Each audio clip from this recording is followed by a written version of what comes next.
수출 1조 달러 시대를 열기 위해서 먼저 품목과 시장을 다변화해야 합니다.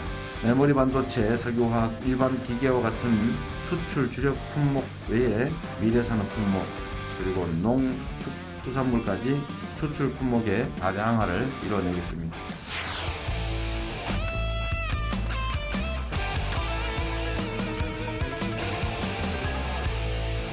우리 사회에서 세대 간의 인식 차이가 큰 대표적인 분야가 게임입니다. 게임을 질병으로 보던 기존의 왜곡된 시선은 바뀌어야 됩니다.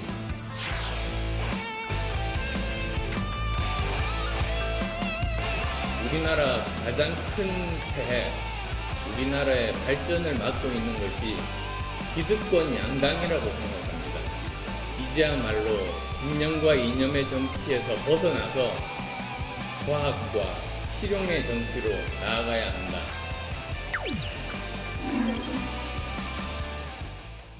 여러분 안녕하십니까? 1월 12일 사사건건입니다. 정청래 더불어민주당 의원, 김재원 국민의힘 최고위원과 정치대담으로 바로 시작합니다. 어서 오세요.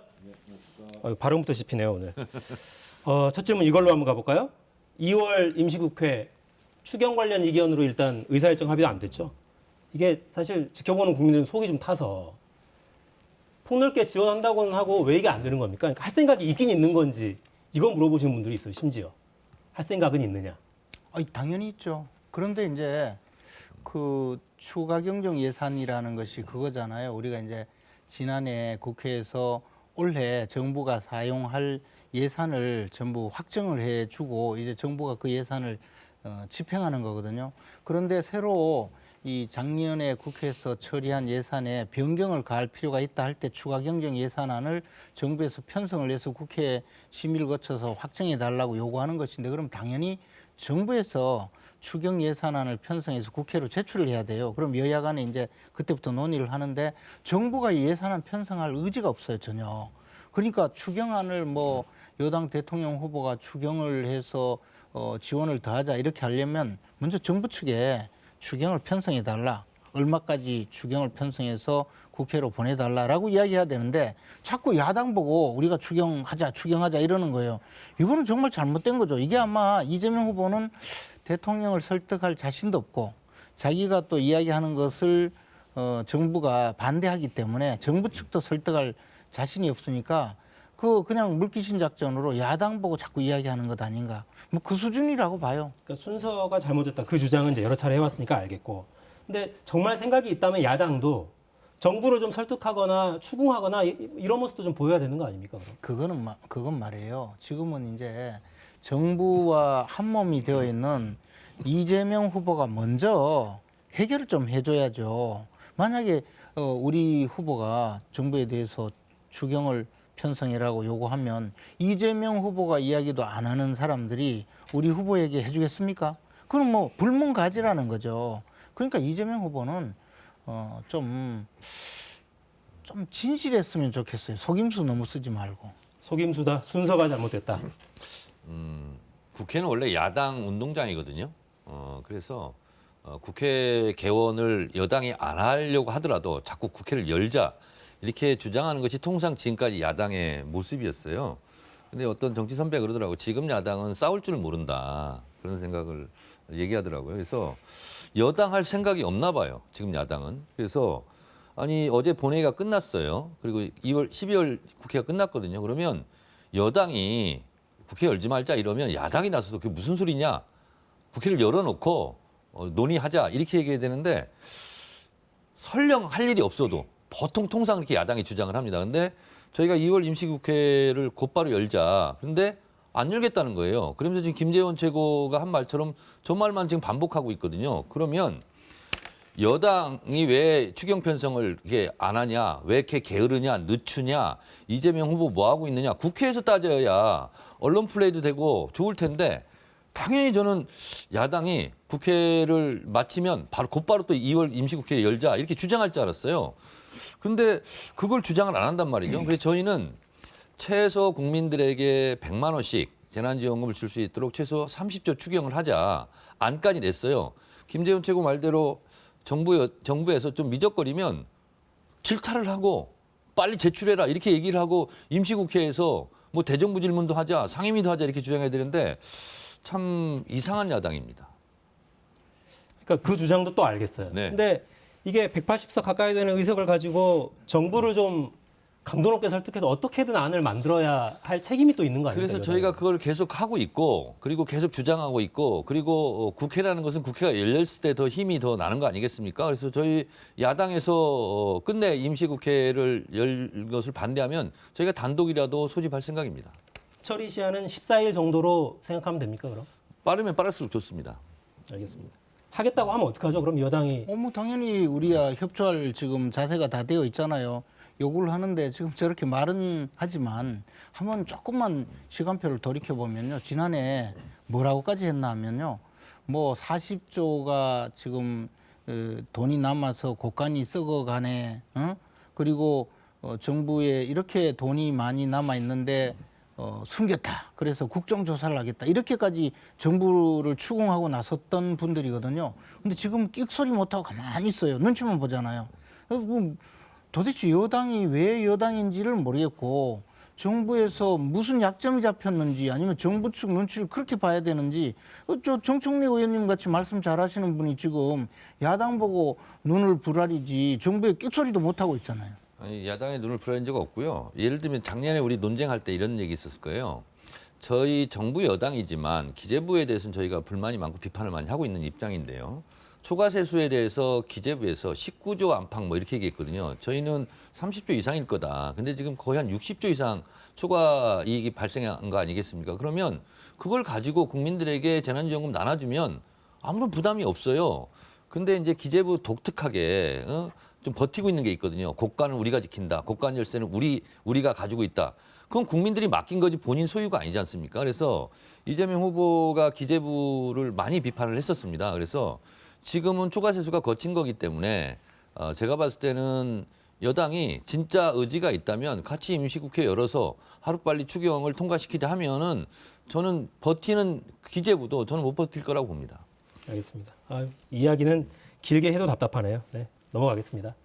네, 연초부터 북한이 일주일 사이에 발사체 2차례 쐈습니다. 북한은 극초음속 미사일 시험 발사에 성공했다 이렇게 밝혔죠. 관련 발언들 듣고 이어가겠습니다. 조짐이 보일 때 삼축 체제의 가장 제일 앞에 있는 킬체인이라고 하는 이 선제 타격 밖에는 막을 수 있는 방법이 지금 없고요. 윤석열 후보가 선제 타격 말고는 막을 수 있는 방법이 없다 이런 말을 했는데 여기에 대해서 어떻게 생각하세요? 참 국민이 많이 불안해하실 것 같습니다. 정말 호전적인 지도자도 이렇게 대놓고 군사 행동에 대한 이야기를 한 적이 없습니다. 대단히 심각한 이 인식 수준에 대해서 저희는 놀라지 않을 수 없는데요. 무조건 저쪽이 우리 때릴 거라는 확신이 있을 때 때리는 겁니다. 진짜 북한이 우리에게 쏠 것이 확실한 상황 속에서 대응을 이야기한 겁니다. 네, 킬체인이라고 하는 선제 타격 이거를 윤 후보가 꺼낸 다음에 논쟁이 붙었어요. 일단 윤석열 후보 발언을 좀 어떻게 평가하십니까? 한마디로 외교안보 국방을 전혀 모르는 유치원생만 또 못한 발언이다 이렇게 생각을 합니다. 일본의 구구 아베 신조 전 총리가요. 걸핏하면 이런 주장을 했어요. 적 기지 공격 능력을 갖추자. 이런 것과 흡사하거든요. 자, 선제 타격을 실제로 한다고 해보면 그것도 바로 전쟁이거든요. 전쟁으로 이어져요. 그러면 전쟁이 전쟁으로 끝나는 게 아니지 않습니까? 경제적으로 완전 파탄 나고 재앙적인 상황이 오잖아요. 박근혜 정부 때 목함지뢰 사건이 있었습니다. 그러니까 우리가 대북 확성기를 설치했어요. 그러니까 북한이 원점 타격을 하겠다고 그랬어요. 그래서 전 세계에서 이거 국지전이 일어나는 거 아니냐.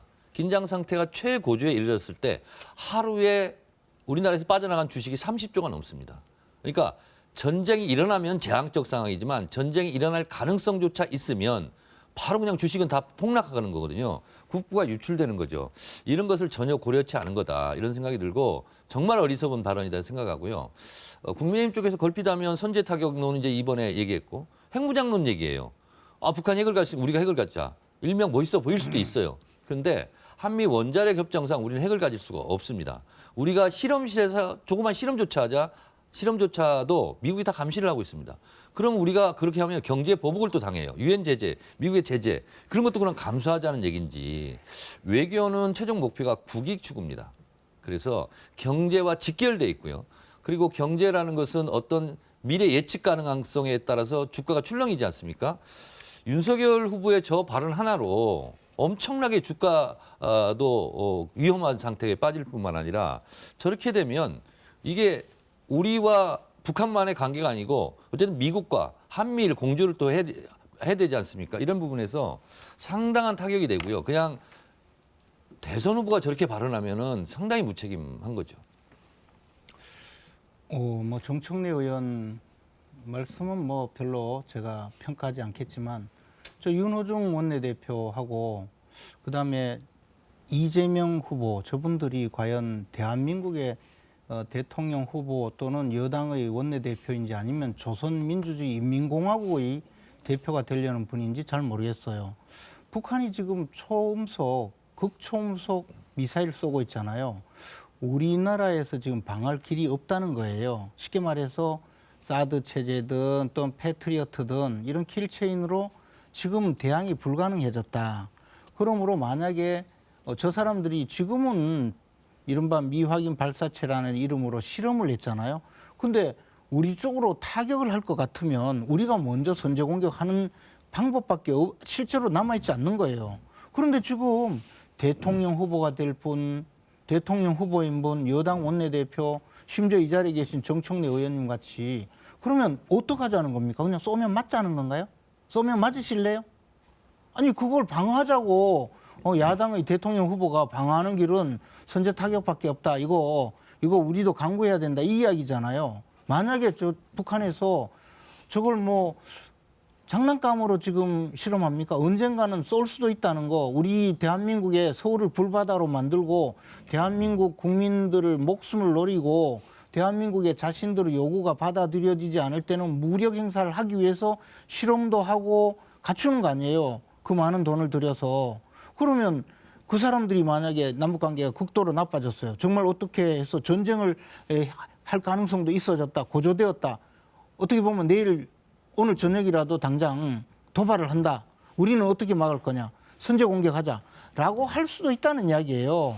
방법이 그거밖에 없다는 겁니다. 그런데 지금 방어할 생각은 아예 없어요. 이분들은 보니까 정청래 의원님도 지금 보니 그러네요. 방어를 어떻게 할 겁니까? 대한민국 국민은 목숨은 안중에도 없습니까? 지금요. 그리고 또 하나 무슨 윤석열 후보가 저런 말씀을 함으로써 대한민국 주가가 뭐 빠진다 어쩌고 하는데 오늘 주가 많이 올랐어요. 자, 김재현 의원님 지금 그냥 포스 맞을래 그랬는데 그런 적이 있었죠. 이명박 정부 때 연평도 포격 텔레비전 생중계를 하고 있었습니다. 근데 이명박 대통령 벙커에 들어가 있었어요. 그때 왜 가만히 있었습니까? 실제로 김대중 정부 때 3배 더 포격을 했어요. 물론 김대중 늦었지만. 정부 때 서해 그런 해상에서요. 거짓말을 하시면 안 돼요. 실제로 북한 배를 타격한 것은 김대중 정부 때예요. 김대중 그렇지만 정부 때도 배를 타격한 게 아니고 배를 부딪혔어요. 제 무슨 발언 시간이니까 좀 조용히 해주시고요. 그래서 서해에서는 실제로 배를 우리가 타격을 했고요. 그렇지만 금강산에서는 금강산 관경을 했습니다. 그래서 정치와 경제, 군사를 분리해서 할 필요가 있겠다 이런 생각이 들고요.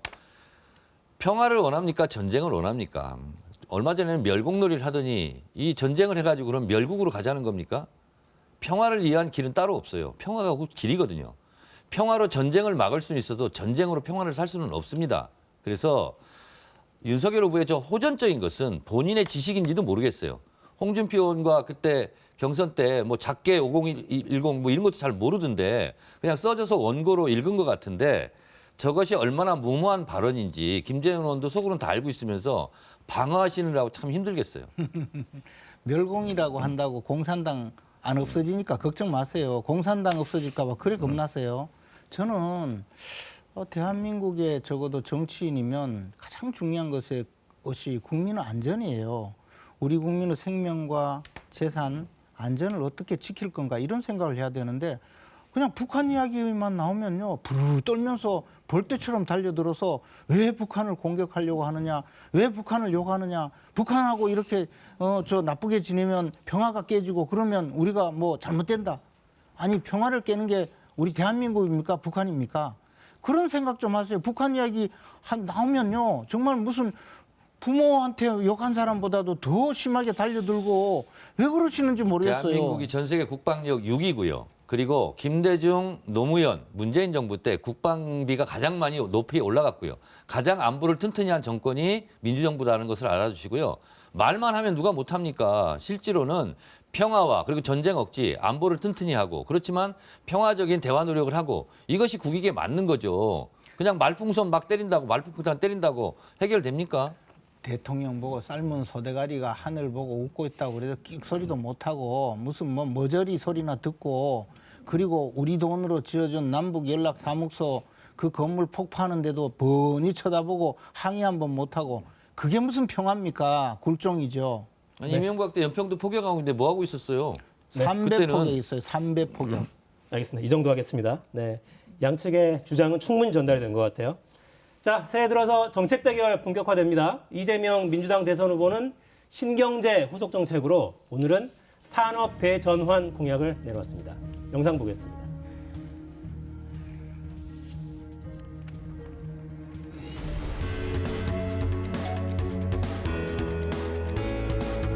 한국 경제의 잠재 성장률은 계속 하락하고 있습니다. 급속한 4차 산업혁명으로 인한 산업 생태계의 급변, 기후위기와 코로나 팬데믹, 미중 간 패권 경쟁에 따른 글로벌 공급망 재편까지 수많은 위기들이 우리 앞에 놓여 있습니다.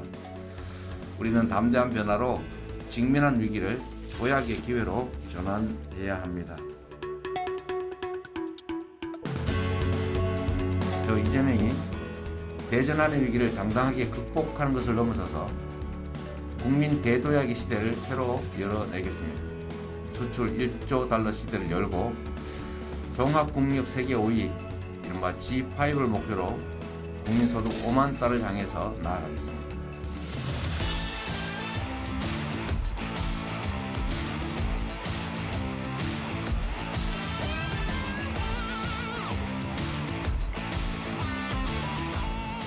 네, 오늘 내놓은 게 산업 대전환 7대 공약입니다. 지난번에 555 공약 내놨었는데 오늘은 10대 업종 디지털 전환, 제조업 혁신, 10개 대규모 산업 프로젝트 추진, 공급망 자립화 뭐 이런 이야기를 했어요. 저 내용 중에 임기 안에 수출 1조 달러 이런 목표를 제시했던데 이게 현실성이 있겠나? 이런 의문을 제기하는 분들도 있더라고요. 이재명 후보가 얘기했어요. 임기 중 내에 달성하겠다는 게 아니라 기반을 닫겠다. 이제 이런 거고요. 1조 달러도? 네네, 그렇습니다. 지금 그 세계 경제 지표를 보면은요. 수출은 우리가 한 7등 정도 좀 하고 있고요. 한 7천억 달러. 그래서 임기 안에 달성 못할 것도 아니다. 이런 생각이 좀 들고요. 그리고 코스피 5천, 그리고 5만 달러. 5만 달러는 좀 어려워 보이긴 한데 어쨌든 그 기반을 닫겠다. 이제 이런 건데요. 세계 다보스 포럼, WEF 세계 경제 포럼의 그 국가 경쟁력 지수를 발표하는데 노무현 대통령 때 11위 임기 때 했고요. 그다음에 이명박 정부 때 19등, 그리고 박근혜 정부 때 24등 했습니다. 그리고 문재인 정부 당선되자마자 그 해에 17등 이렇게 가서 지금 한 10위 안팎 이렇게 하고 있는데 보통 이탈리아 수준 G7 정도 우리가 된다는 거 아니겠습니까? 국방력은 전 세계 6위이고요.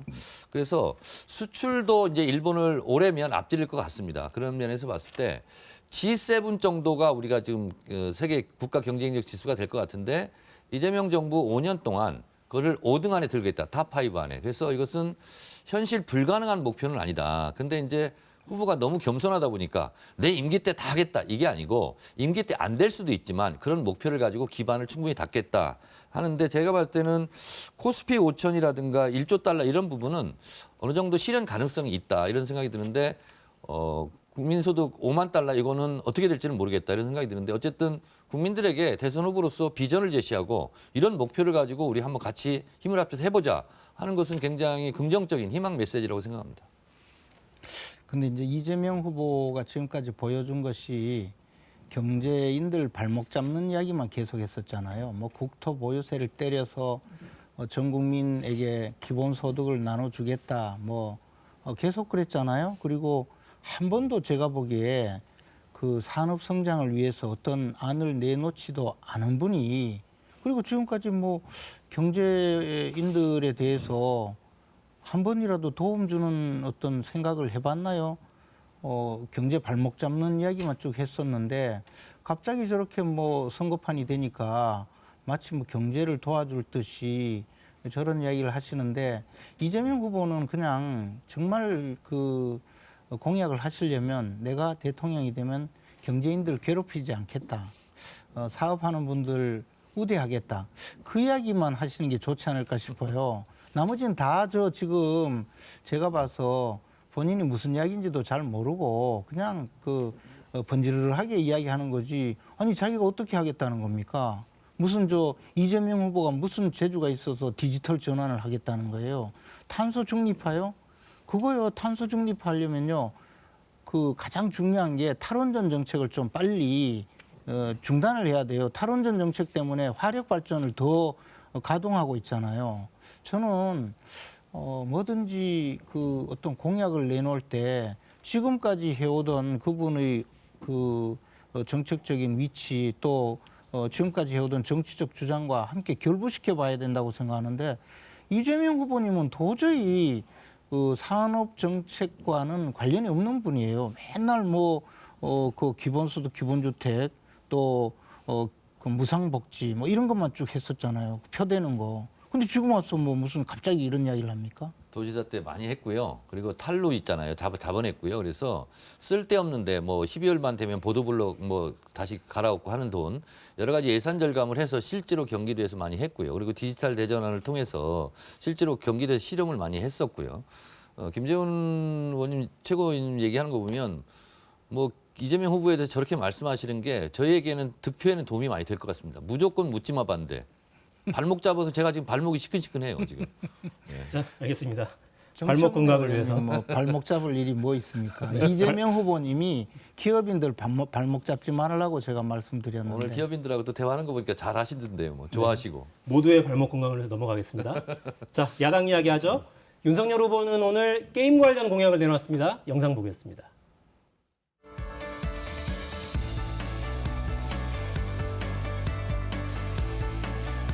게임 정책의 핵심은 게이머가 우선이고 지금까지 게임 이용자에게 가해졌던 이 불공정 문제를 완전히 해소하겠습니다.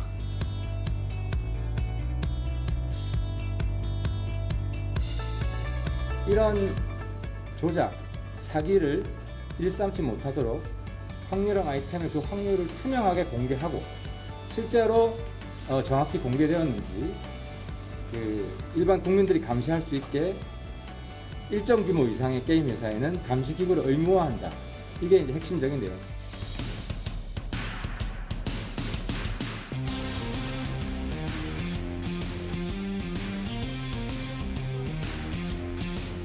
우리 정책본부의 이 제언을 받고 그때부터 제가 관심을 갖고 공부를 했습니다.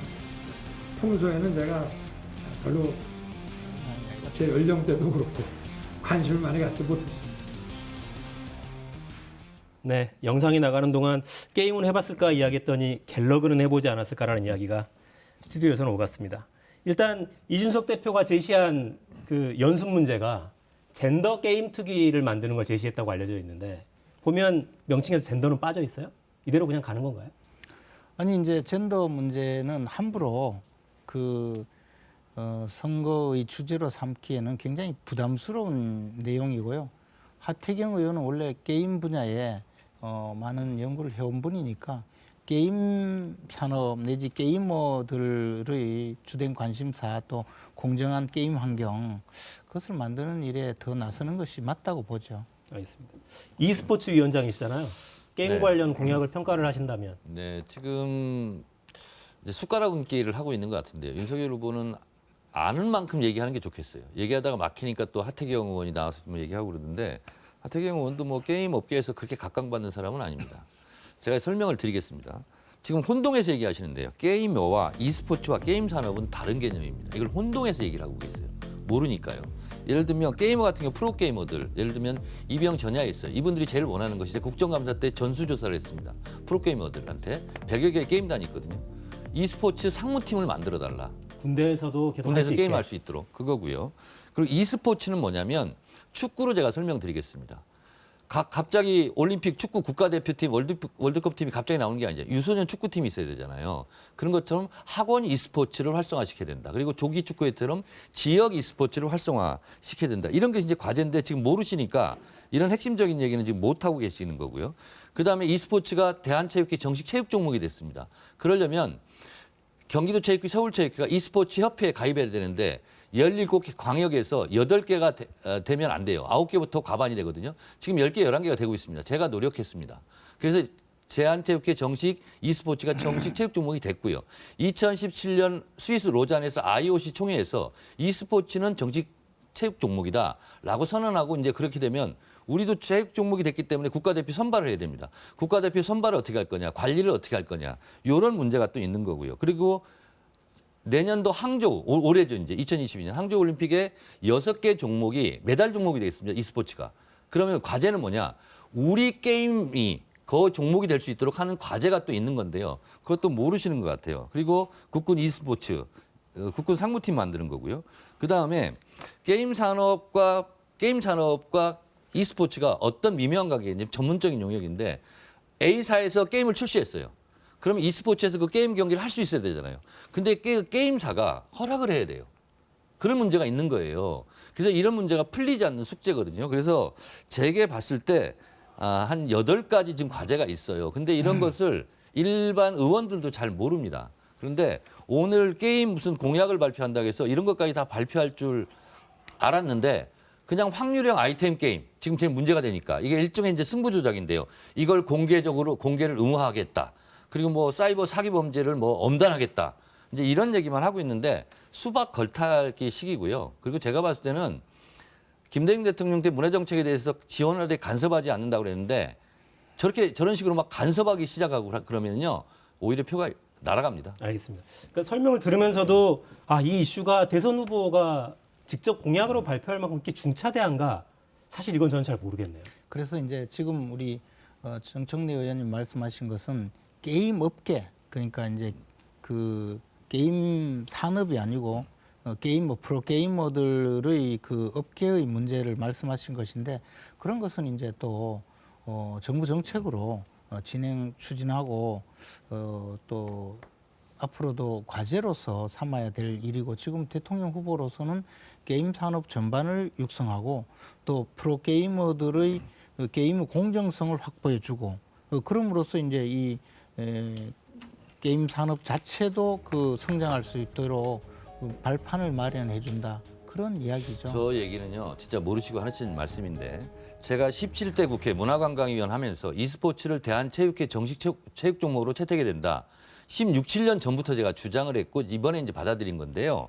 지금 게임 산업을 진흥 육성한다고 그러는데 저건 모르고 하시는 말씀이고 정확하게 20년 전 2004년도에 제가 2002년도 통계를 봤어요. 드라마, 음반, 영화를 팔아서 벌어들인 외화 수입의 4배를 이미 온라인 게임에서 벌어들이고 있었거든요.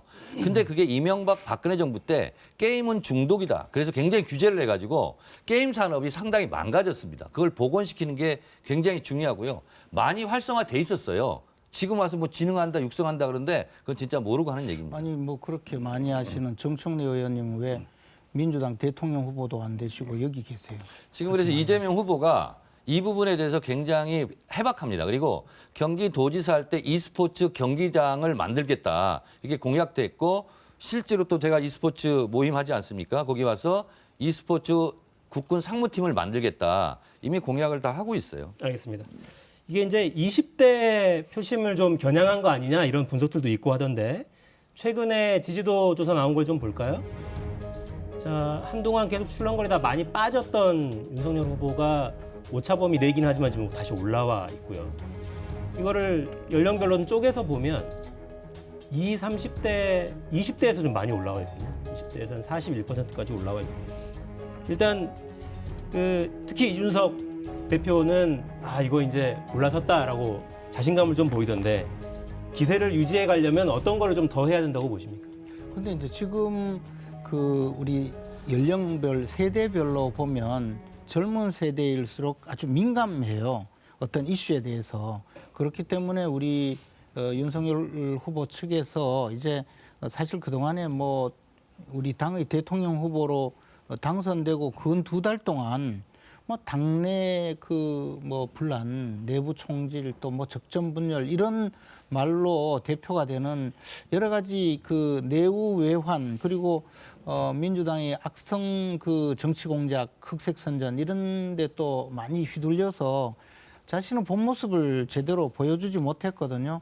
그래서 지금 이제 하나씩 보여주는데 우선에는 가장 민감한 세대인 20대 젊은 세대들에게 조금 더 관심사 있는 것부터 하나씩 지금 다가가기 위한 노력을 하고 있고요. 사실은 선거를 뭐 특정 세대와 같이 치를 수가 없어요. 전체 전 국민을 향해서 함께 가야 되기 때문에 지금 이제 하나씩 제대로 그 국민들이 진짜 원하는 정책적인 접근 또는 국민들이 원하는 나머지 모든 그 인간적인 면모까지 보여주는 것인데 이재명 후보는 사실 우리 당이 거의 뭐 어떻게 보면 상당히 그 크게 혼란을 겪을 때도 40%를 넘어가질 못해요. 그냥 이재명 후보는 정말 더 지지율의 덫에 갇혀 있는 거죠.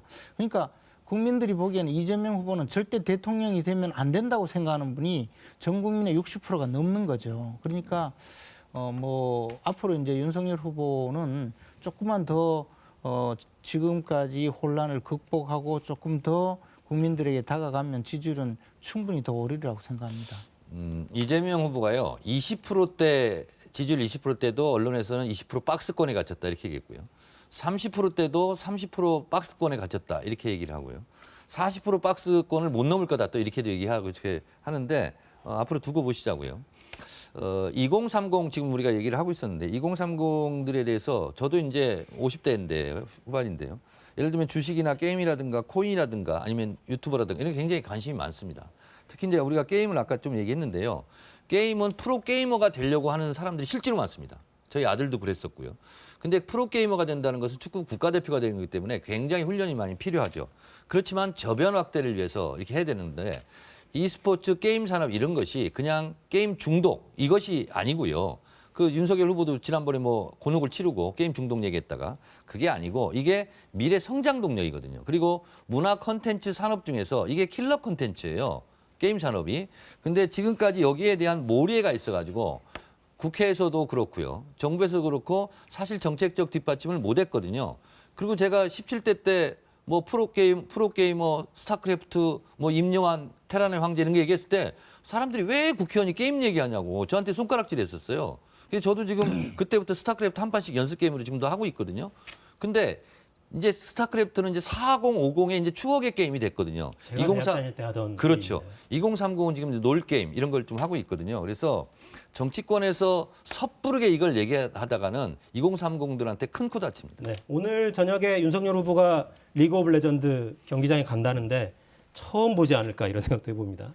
자, 주제를 좀 바꿔보죠.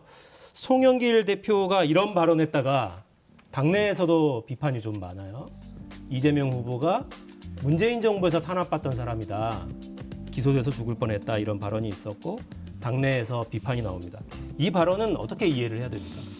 그냥 어떻게 하다 보니까 툭 튀어나온 갑툭튀 같은 발언인데 저는 적절하지 않다고 보고요.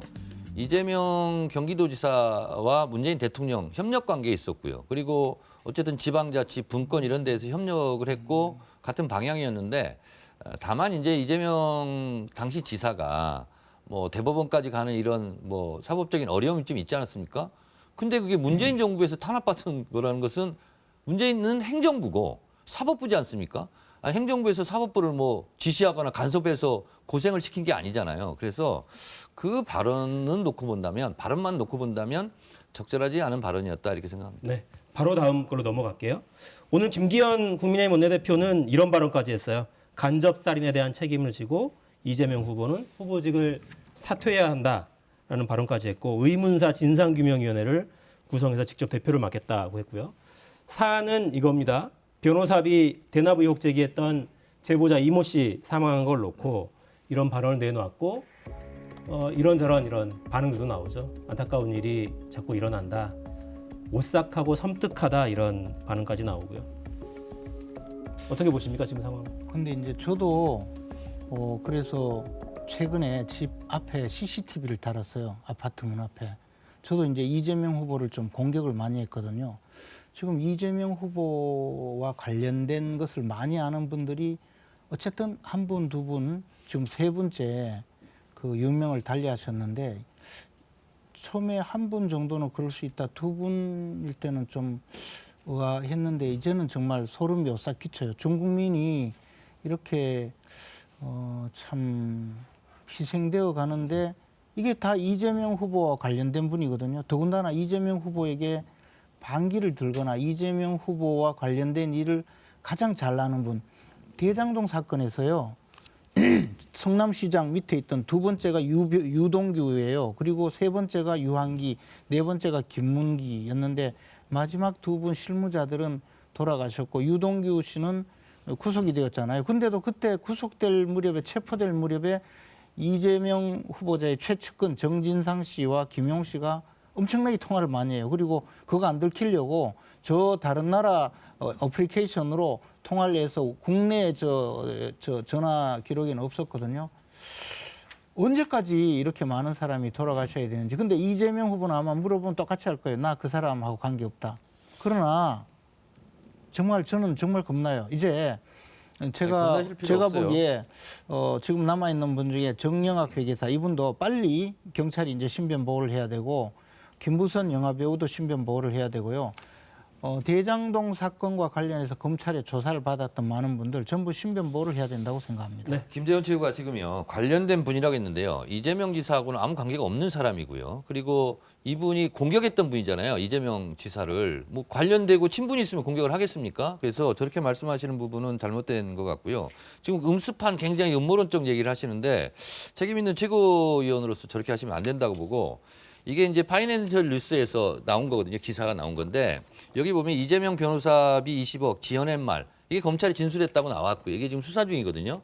돌아가신 분에게는 제가 명복을 빌고 안타깝지만 어쨌든 이 부분이 이렇게 기사에도 다 나오고 검찰에 이 지어낸 말이다 이렇게 했는데 그걸 다 상식적으로 알만한 국민의힘 최고위원식이나 하시는 분이 저렇게 말씀하시니 참 윤석열 후보에게 큰 도움이 안 될 것 같습니다. 이재명 후보가 싫어하는 사람이 돌아가셔요.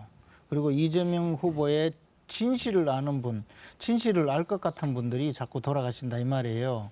이거는 네. 어떻게 우연이라고 생각하죠? 그만하시죠. 이재명 후보는 해명을 해야 돼요. 네, 마무리하겠습니다. 그 양당 간의 TV 토론을 위한 3대3 실무 협상이 내일 열린다는 소식도 지금 들어와 있어요. 후보 간 토론도 조만간 지켜볼 수 있을 것으로 보입니다. 네, 여의도 사건권 여기까지 하겠습니다. 김재원 최고위원, 정청래 의원과 함께했습니다. 고맙습니다.